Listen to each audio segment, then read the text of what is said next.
Hi po, tips for phone cert. Thank you po. Paano nga ba mapapasa yung phone certification?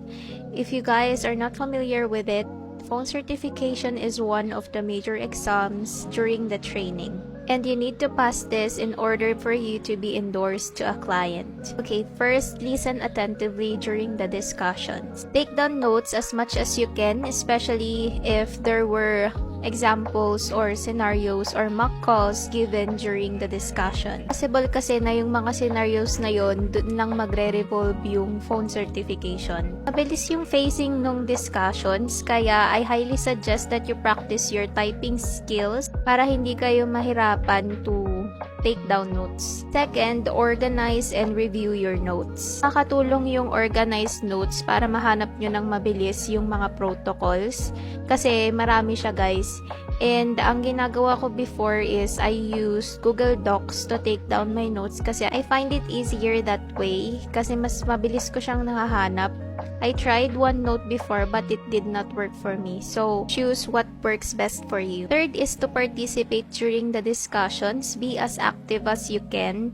If you can volunteer, maximize the opportunity. Yung mga protocols kasi, it will be divided into clusters. So, each day, there are certain protocols that will be discussed and by the end of the discussion, there would be a mock call. Highly suggest na mag-participate kayo doon. Mahirap kasi yung kung kailan phone cert na, dun ka palang magko-calls. I mean, yun pa lang yung first time mo mag-calls with the QAs. Don't be afraid to commit mistakes kasi part yun ng training. Kaya nga tayo nagte-training para malaman natin kung ano yung weak points and the things that we need to improve on. Very helpful yung feedback ng QAs kapag after mo ng calls kasi they give you feedback. Take the feedback as a constructive criticism in order for you to have growth and development within yourself.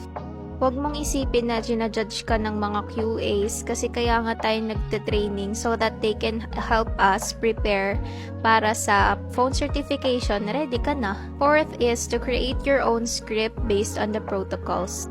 Ito yung magiging guide mo on how to handle the calls and to give a proper resolution based on the caller's concern. Fifth is to practice with your group. If you are an introvert, then you can practice in front of the mirror. This will help you improve your enunciation and speaking skills. Sixth is to master the navigation of the practice fusion.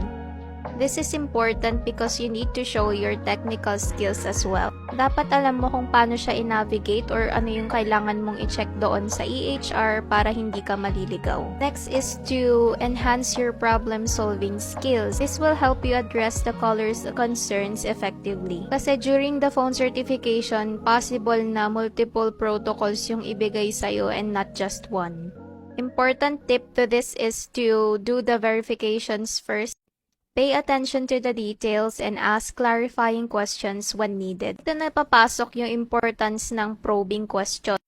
Probing questions will help you determine what protocol is being addressed so that you can ensure that you give the accurate and helpful responses.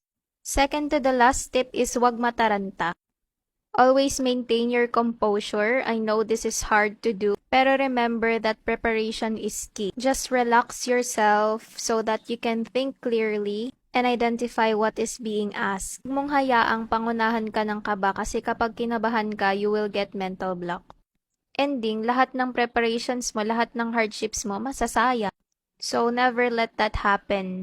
The last and very important tip is to seek guidance from Him and just surrender everything.